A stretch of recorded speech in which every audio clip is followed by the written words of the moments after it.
Previously on Super Smash Bros., Sakurai made a game. Then he made more game. What could possibly happen next? Find out now. On the very same day that the final Smash for 3DS and Wii U presentation was held, Smash director Masahiro Sakurai finalized his next project plan, the next entry in the Super Smash Bros. Series. As it happens, this would be his final mission from the late Satoru Iwata, then president of Nintendo. They met, and Iwata formally requested a new Smash Bros. For the next Nintendo console that had yet to be revealed, the Nintendo Switch. Once Smash 4's DLC was all finished and released, development immediately began on the next game. With previous games, entire new development teams were assembled, and the game was generally reworked essentially from the ground up. This time, Sakurai decided to stay exactly where he was. He had the same team and office at Bandai Namco, they reused a ton of assets and work from Smash 4, and on top of that, the Wii U and Switch both had similar architecture. So all of this made development of the game so much easier. Why start completely fresh when you can just copy your own work? Because of this, Sakurai proposed a crazy idea: bring back every single fighter. Shockingly, this wasn't as tall an order as you might expect. Considering veteran characters that were already in Smash 4's roster, there were only 7 fighters that they needed to bring back. Of course, that's just raw development. Every rights holder for the third-party characters would need to approve, including the ones from Smash 4, and even one of them refusing would completely ruin the whole thing. But these were the ideal circumstances to bring every single character back. It really felt like it was now or never. So now let's fast forward 2 full years. The Switch has since been revealed, released, and the Wii U is completely dead in a ditch. During a Nintendo Direct in March 2018, a cinematic was shown inspired by Splatoon 1's reveal. It really seemed like it was going to be a sequel to Splatoon. No one was expecting a Smash game this soon. It had only been 2 years since the final DLC of Smash 4 released. Obviously, this meant they were adding Inkling, but they also teased other fighters, including Link now sporting his Breath of the Wild appearance. And the teaser ended revealing that the game would drop that year. This was truly mind-blowing. Because of the short amount of time between Smash 4 and Ultimate, and with Nintendo's trend with the Switch, plenty of people theorized that this was simply going to be a deluxe port for Smash for 3DS and Wii U. Maybe merge some of the content, add a few new characters, and call it a day. But we only needed to wait an excruciating 3 months for all to be revealed. Today's video is sponsored by Carmen Sandiego. That's right, she's back like never before. This all-new game sees you take control of Carmen herself for the first time ever, traveling across real-world locations, solving puzzles, and using world-class gadgets to track down suspects, record your clues, and ultimately put an end to the vile organization's evil schemes. This game is perfect for those new to the series. But if you are familiar with the series, there's plenty for you too, including dozens of references from Carmen's 40-year history. Gameloft also hooked me up with this gift box, including a Choose Your Own Adventure book, Carmen Sandiego doll, and this cool case folder filled with evidence and hidden invisible ink messages throughout. Playing this game literally unlocked memories I thought I lost from my childhood, when I would watch the Carmen Sandiego cartoon in the mornings before school. Rediscover the thrill of solving mysteries with the world-famous Carmen Sandiego. Click my link down in the description or scan the QR code on screen to dive in. Carmen Sandiego is available for PC, Xbox Series X, PS5, and Nintendo Switch. A big thank you to Gameloft for sponsoring today's video, and let's get back to Smash. E3 2018. By this time, we're all used to Nintendo hosting their own live streams to show off their most exciting plans. And this year, it was a whopping 42-minute stream, and 25 of it was dedicated to the new Smash game. Sakurai pops up, says "What's up guys," and with very little preamble, hits us with a montage of Smash characters along with the number that corresponds to their reveal order. We get a nice look at Breath of the Wild Link, an all-new Zelda design. Ice Climbers are back. Pokemon Trainer. At this point, it starts to dawn on us. Are they doing what we think they're doing? Oh yeah, they are. I still struggle to put into words how crazy this reveal was. Seeing every character back to back to back, the slow realization into full confirmation that literally everyone is indeed here. So much of the conversation around past Smash games not only included brand new additions, but also wondering which veterans would make a return or get cut. And that latter half of the conversation is now completely eliminated because everyone is returning. It really hit home for me when I saw Pichu was back. The joke clone rat that damages itself is back. If you weren't able to watch this live or somehow got spoiled before you saw it, I am so sorry. I literally still get chills watching it to this day. It was almost unbelievable. After the big reveal, they showcased a ton of information. Different information for various characters would now be displayed on the battle HUD, for example. Final smashes were reworked, being fast and ferocious so they didn't interrupt the flow of battle too much. Some assist trophies can now be damaged and KO'd, getting them off the field and adding to the score of whoever dealt the final blow. And then some of the information was just so minor that it almost didn't need to be mentioned. Did you know Pikachu Libre is a girl? Next, they showed off Echo Fighters, a new classification for clone characters, where you have an original fighter and then an Echo, who's built off of the original character but has some differences. To me, Echo Fighters always felt like a very clever branding thing to get fans to shut up. Clone characters have often been a big point of debate online, with many saying clone characters stole other characters' spots. Like, oh, Rayman didn't get in because Sakurai had to put in Dark Pit. That thought process is pretty silly, but the labeling of Echo Fighters and having a whole dedicated section addressing it really felt like Sakurai sitting us down and saying, okay, listen, you're wrong, here's how it works, now please, shut up. Anyway, they used Echo Fighters to reveal Daisy. Not much to say, she's a clone of Peach, she fits in Smash, and it's just a fun little addition. But now for the first full character, Inkling. Splatoon was Nintendo's twist on the shooter genre, making it family-friendly while still designing a pretty intricate online game with different maps, modes, and weapons. And while the Wii U was an absolute flop of a console, Splatoon became massively successful, selling nearly 5 million units and becoming the 6th best-selling Wii U game ever.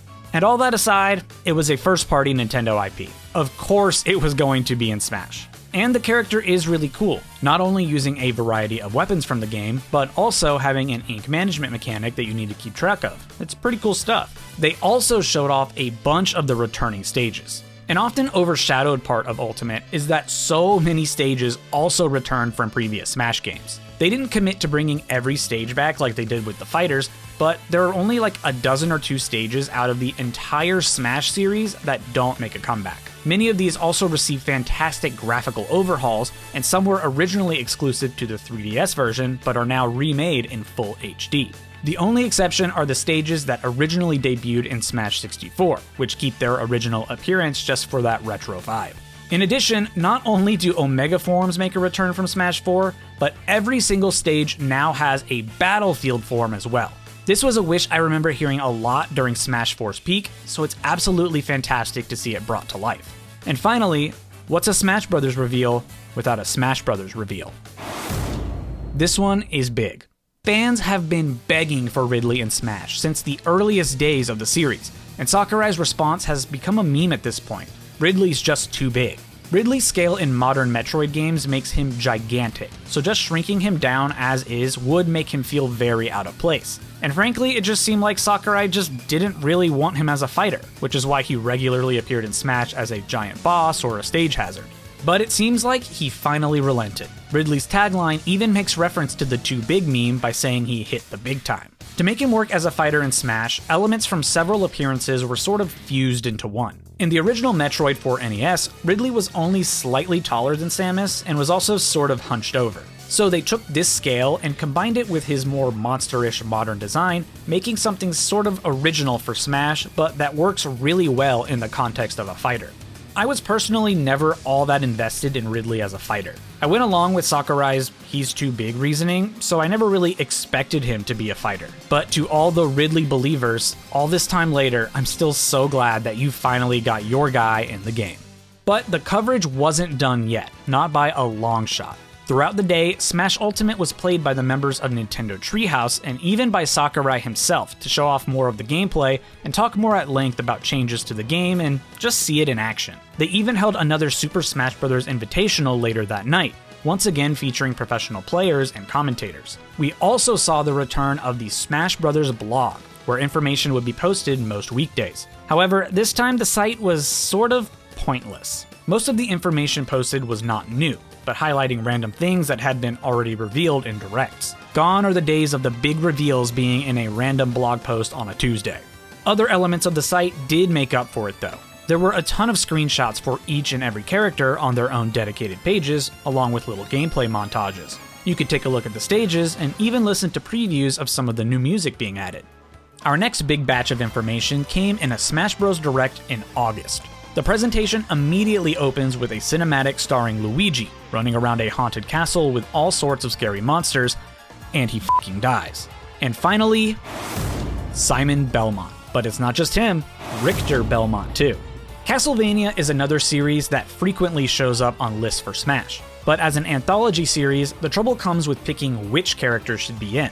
Every player is going to have their favorite, and things like age or region are going to play a big role in who they like. Sakurai apparently considered Alucard as the Castlevania fighter, who is far and away the most popular protagonist among Castlevania fans. But he ultimately went with Simon and Richter. They were the safer bet, covering several eras of Castlevania games, and even those unfamiliar with modern Castlevania would probably still recognize them. And let's be real, it would just feel a little wrong if the Castlevania fighter wasn't a Belmont.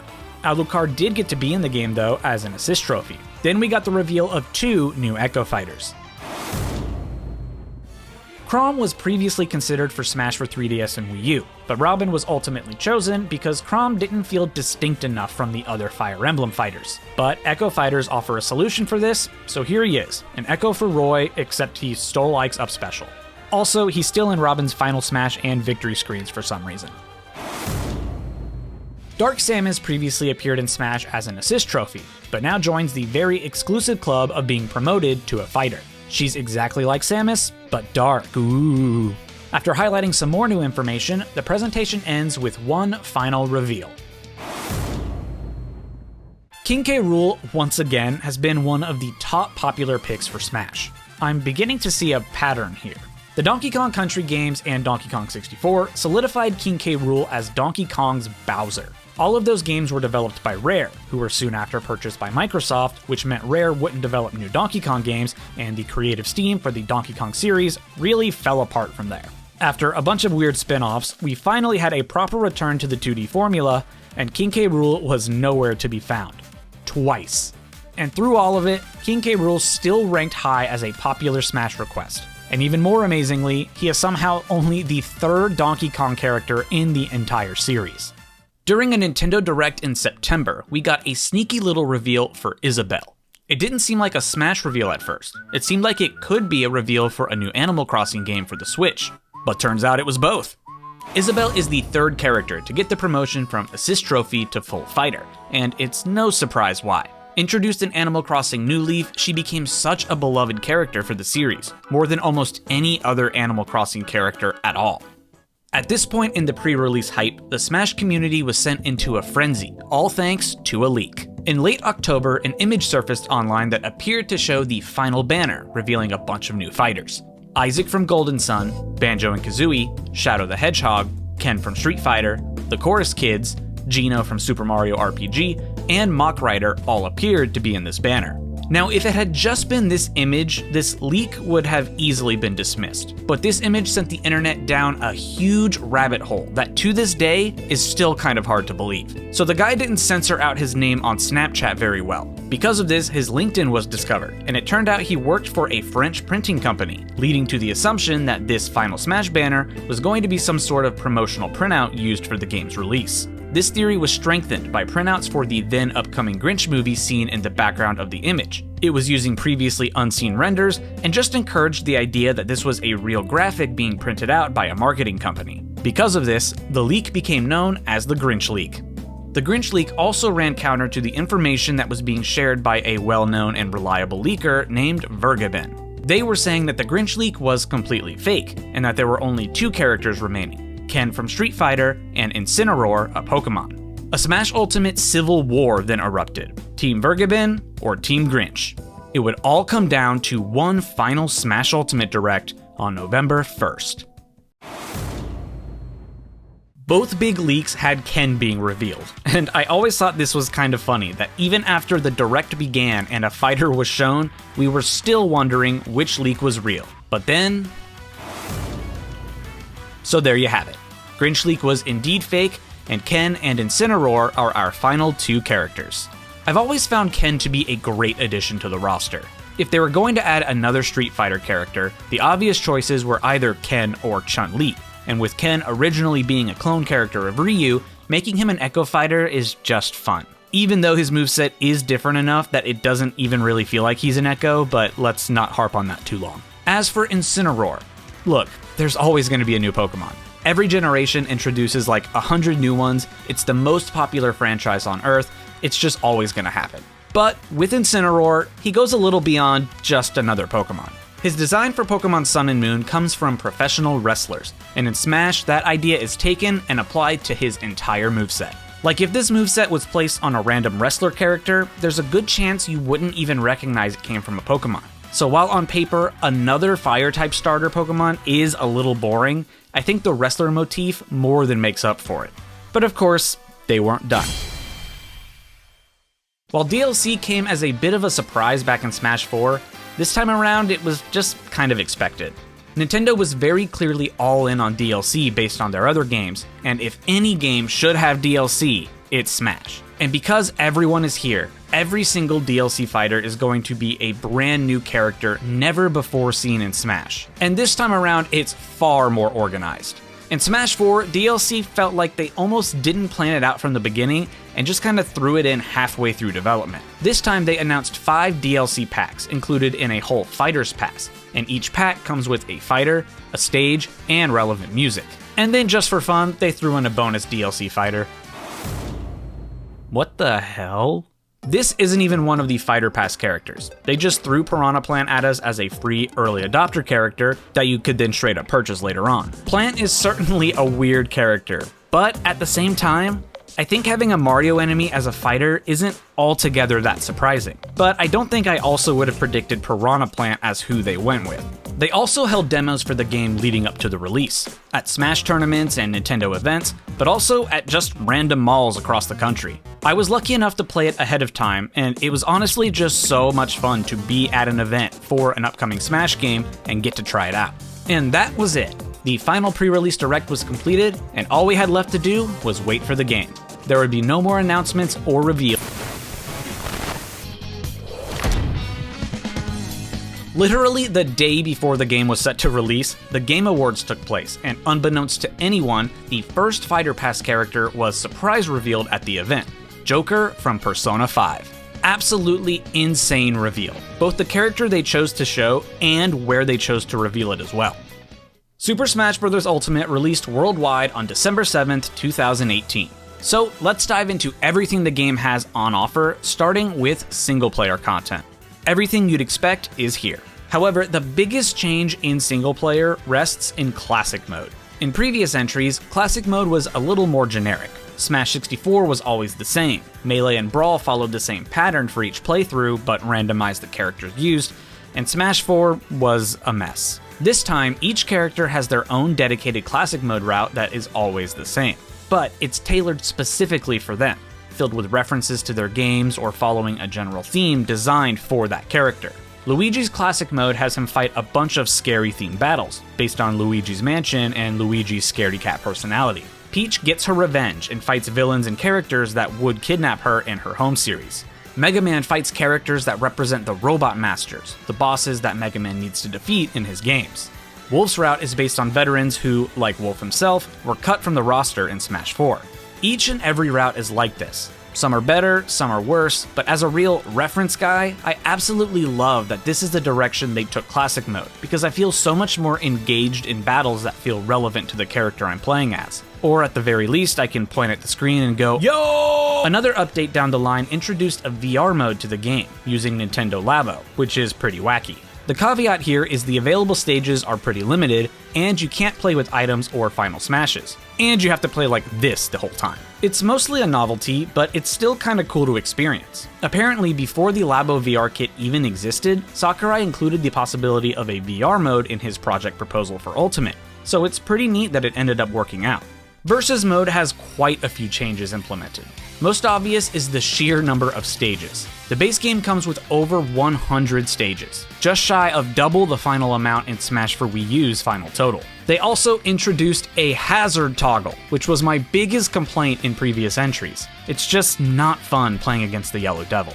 Another new setting is the inclusion of a final smash meter, which, to be fair, is available in pretty much every mode. Now, instead of a smash ball being the only way to get your final smash, a meter below your damage can be charged, giving you a weaker version of your final smash. I think the idea here was that these could be like super moves in traditional fighting games. And I like the concept, but in execution, things just don't really work out. While the final smashes were technically made weaker across the board, they weren't balanced all too carefully. So while some do feel very nerfed, others are still insanely strong and proportionally even stronger compared to the weak versions. They also introduced multiple brand new modes. First is Stage Morph. You get to select 2 stages, and at random points throughout the match, the stage you start on will transform into the second stage, and then back again after a while. Another new mode is called Squad Strike. Each player selects a roster of characters to battle with. You can either play in one continuous fight, play each matchup as a round but you keep your surviving characters, or play each round without keeping characters and the player with the best score at the end wins. And there's Smashdown, where both players have access to one full roster, but after each match, those characters can no longer be selected. Both of these new modes are awfully close to side events and modded modes that the competitive Smash scene has had for years. Despite Nintendo and Sakurai very aggressively ignoring the competitive scene for so long, it's pretty likely that they've actually been paying attention. Online was also pretty heavily reworked. This time there are no preset game modes. Now you set your own preferred rule set, and matchmaking will attempt to match you up with players who are using a similar, if not exact, rule set. Or you can turn off preferred rules and just be at the mercy of whoever the game decides to put you with. Online also has a very loose ranking system, known as Global Smash Power. This gigantic number is basically your score with each character. The game will match you up with people that are roughly the same score as well in an attempt to keep everyone in a similar skill range, regardless of the rule set you're queued for. There is also a higher rank threshold, known as Elite Smash. The minimum number for this isn't really known within the game itself, but after the GSP requirement is met, you hit Elite Smash with that character, and you can only queue against other players who are also in Elite Smash. It's definitely nothing like a ranked ladder system in other games, but it's nice that there is a loose system in place, especially because there are so many different ways to play Smash. The final section of the game to talk about is Spirits.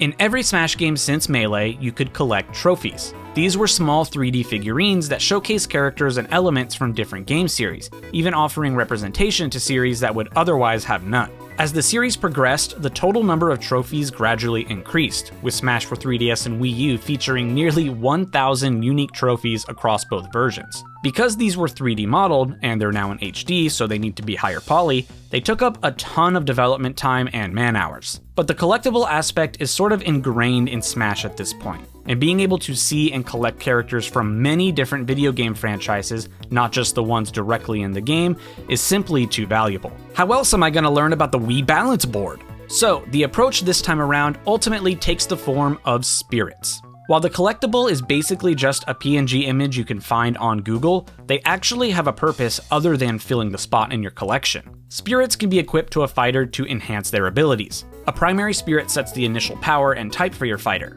Support spirits can be added to give additional abilities to your fighter, starting with an item, immunity to certain effects, increased power for certain types of moves, stuff like that.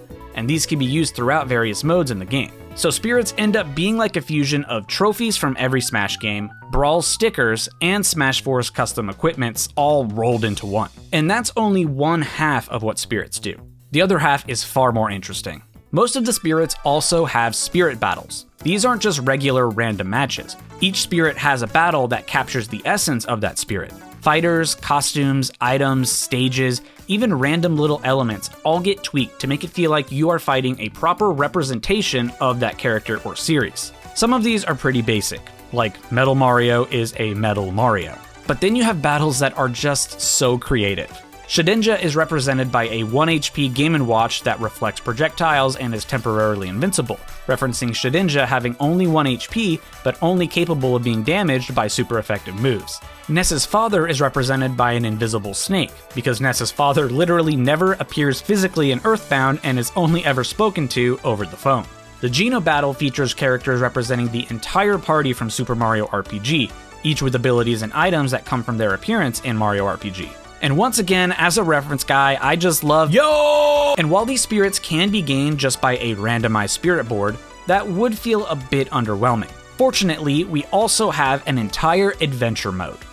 Sakurai wanted to include a fun single-player mode, and everyone of course always brings up Subspace Emissary. But doing another Subspace mode using the roster size of Ultimate is essentially an impossible task. Crafting a story that makes sense with cutscenes that highlight every character using twice as many characters as Brawl is simply a recipe for disaster, especially when Brawl's story was already just run, fight, bad guy at the end. And that doesn't factor in making unique platforming levels, enemies, bosses, and all the little things that come with an adventure mode like that. Ultimate's adventure mode is called World of Light and focuses entirely around spirit battles. A new enemy, Galeem, along with an army of Master Hands, pose a threat to all of the fighters of Smash. Galeem activates his Kamehameha and eliminates every single fighter with one exception: Kirby. Galeem also eliminates the other non-playable characters, and all of these are scattered across the world, which is the plot context for the existence of spirits. Then of course there's an enemy of darkness, Darkon, and you end up needing to defeat both to fully complete the game. The player starts out with only Kirby and begins exploring the map, defeating and collecting spirits, and slowly regaining the roster of lost fighters. As a story, it's far more vague than even Subspace Emissary was. But it's a cool concept and plays into the idea that these characters and battles take place inside of someone's imagination, a factor that has always been a part of Smash. But actually getting into a playthrough of the mode, the cracks start to form. Doing 100 spirit battles all in a row makes everything sort of blend together. If you do a handful at a time, the concept does stay somewhat fresh, and you might even find some of your favorites, particularly when you get to see the ones from your favorite game series. But if you sit down and play for an hour or two like you would for an adventure mode in any other game, the overall experience gets brought down and it becomes sort of routine. And the level of strategy they were hoping you would use in the mode also becomes useless very quickly. Instead of diving into the inventory and finding spirits that I like, I just end up mashing the auto pick buttons, looking to see if the big numbers are close and if any immunity I need is applied, and it works out like 90% of the time. The other 10% I do need to go make a specific change, but most of the time I can just cruise on autopick. But I think exploring the map is genuinely pretty cool. There are a lot of fun themed sections and dungeons in the map, and often the spirits of those sections sort of match the vibe of the area. Like for instance, there's a power plant that has electricity and robotic-based spirits, a raceway with racing and car spirits, a whole world map inspired by Street Fighter's World Tour, and a map that is literally Donkey Kong Country's Congo Jungle filled with Donkey Kong spirits. And then there's a world of darkness where you encounter all of the villain and dark spirits. Overall, I don't really think I hate this mode, I just don't really love it either. I think if the campaign was about half the length that it ended up being, it would feel less like it was overstaying its welcome. But as you get towards the end of the campaign, especially if you're aiming to collect every spirit, you're just kind of ready for it to be over. But I will say that I love that we got some cutscenes back. They only created a handful for the mode, since a majority of the CGI budget was designated for the reveal trailers, but it's nice to have something. I actually never realized that the opening cutscene is really the only one to feature a big chunk of the roster. We get an incredibly brief shot of them looking up here, kind of at the halfway point of the adventure, but other than that, the opening is really all we get. The rest of the cutscenes are just random tendrils of light and darkness kind of fighting each other. Also, they brought back plastic. But the fun ain't over yet. Piranha Plant was released a couple months after Smash Ultimate's release, and then we waited what felt like an eternity for Joker. In reality, it was only 2 months, but I want my silly Smash character right now, Nintendo, and you aren't giving it to me, so I'm waiting forever. Joker has always been an interesting addition to me. Persona as a series has been around for ages, with decent success in terms of sales. However, Persona 5 blew all of that out of the water, and it became a phenomenon. It even became one of Sakurai's favorites, which led to the invitation and inclusion of Joker as a fighter. As Nintendo likes to do, a 15-minute presentation was randomly published on YouTube. This was not only our first time seeing proper gameplay for him, but it ended up being a full showcase of his moveset, similar to the character presentations for Smash 4's DLC. It also revealed the new stage that would be bundled with Joker, and then we got to see some all-new Mii Fighter costumes and the addition of the stage builder and video editor features. This would prove to be the format going forward. New character revealed and showcased, new Mii Fighter costumes that were often relevant to that character, and new features would all generally come out together in waves with some exceptions. E3 2019 brought 2 character reveals, opening first with Hero from Dragon Quest. This series is often considered the father of Japanese role-playing games. Literally dozens and dozens of series would not exist today if it weren't for Dragon Quest's influence. And for a game that's so influential, it's pretty strange that it hadn't been in Smash before now. And of course, it was an ample opportunity to advertise the latest installment on Nintendo Switch. To make up for lost time, so much of Dragon Quest history was crammed into Smash. 4 different heroes from some of the most beloved games, the rest of the heroes living in the final Smash cutscene, spirits, Mii costumes, they went all out celebrating Dragon Quest. When it came time to showcase Hero, things were a little different. Apparently, the production cost for the Joker showcase was unexpectedly high, so Nintendo suggested instead that Sakurai just sit down, talk to a camera, and literally just showcase the character by playing the game. So that's exactly what he did, and what he would continue to do all the way through the end of Ultimate's life. And honestly, I gotta say, I prefer these. The Joker showcase was engaging and well edited, but something about having the director sit down, play the character, and just talk about it was far more enjoyable to me personally. The second character revealed at E3 was... Banjo and Kazooie have been requested since literally the first Smash Bros. Game. They were an essential part of the Nintendo 64's library, to the point that they were literally on boxes and advertising right alongside Mario. But then Microsoft purchased their developer Rare, and Banjo and Nintendo were separated for decades. So to see them in Smash after years of hoping, the Baron Bird finally returning home, it was just magical, and my personal favorite character that I wanted to join the roster, so to this day I am thankful that it happened. Our next character was revealed the same day that Sakurai presented Banjo, Terry Bogard. Welcoming a brand new fighting game character is huge, since really all we had before this was Street Fighter. I also think it's funny how Sakurai had to give a history lesson about this character and series, knowing how many fans wouldn't immediately recognize Terry. But taking a step back, it's definitely clear he's deserving of a spot on the roster. And he brought 20 background characters for his stage and 50 songs. Another example of taking advantage of this opportunity and celebrating previously unrepresented series as much as possible. And then we got Byleth, and the crowd went mild. Look, I get it's an underwhelming character, but it's Nintendo, man. All of these DLC characters aren't just going to be third-party bangers. They have to do some promo too. Even though there is a bit of oversaturation with Fire Emblem reps, Three Houses was the best-selling Fire Emblem game to date, so it's no real shocker that Byleth was added. Luckily, we also had an entire second fighter pass to look forward to. In March 2020, a tease for the next Smash character was included in a Nintendo Direct, a fighter from the ARMS series. But exactly who it was would have to wait. A global pandemic threw absolutely everything out of whack. What was likely going to be a reveal very shortly after the teaser became a 3-month wait as operations around the world, including game development, switched to remote work. Going remote also impacted the Sakurai presentations. Now he was filming everything by himself in his own home. And people tried to track down the exact couch he owned, but not me, I promise. Anyway, the ARMS character was revealed to be Min Min.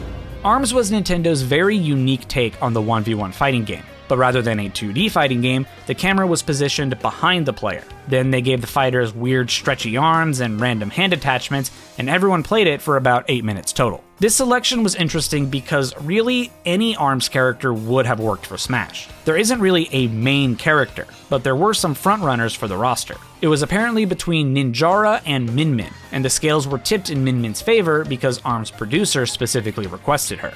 Next is a little-known character from a small indie game. This reveal famously broke Twitter for a while because so many people were absolutely losing it. Discussions for Steve in Smash started as far back as 2014 during the Smash 4 days, and it felt like every year until his reveal there were rumors that Minecraft was coming to Smash eventually. Just you wait guys, it's coming. Steve was also the most complicated character to develop. Not only did they give him one of the most complex movesets in Smash, with block placing, weapon durability and upgrading, and resource management, every single stage needed to be updated in order to work with the mining mechanic. And to this day, it's just honestly still unreal to see him in Smash. The next character was revealed at the Game Awards in 2020, but this time it wasn't a surprise. They announced it well in advance. Sephiroth. It was honestly a pretty big surprise to get not only another Final Fantasy rep, but the antagonist of the series.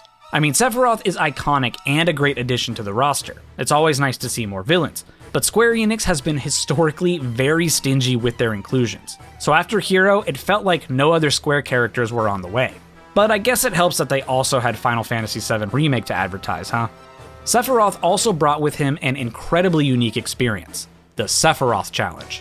This was a mode available to anyone who purchased Challenger Pack 8 ahead of time. You could challenge Sephiroth at varying difficulty in a special fight, and upon his defeat, you would be rewarded by unlocking the fighter and stage early. Even though it's just a basic fight against Sephiroth, it was still really cool to see, and people actually started speedrunning this for the tiny amount of time it was available. February 2021 holds the next reveal, Pyra and Mythra from Xenoblade Chronicles 2. This is yet another unsurprising inclusion. Xenoblade went from a fairly niche series to one of Nintendo's hardest hitters, so yet again, it's just expected they're going to include another first-party rep. Evidently, the original plan was to have Rex be the main fighter and have Pyra and Mythra fight next to him, alternating when needed. But we're talking about the Switch here, so that idea was far too demanding for it. Our second to last character was revealed during Nintendo's E3 2021 Direct. Kazuya Mishima. It was about time we got a second Bandai Namco rep, considering they literally helped to develop this game and still only had Pac-Man.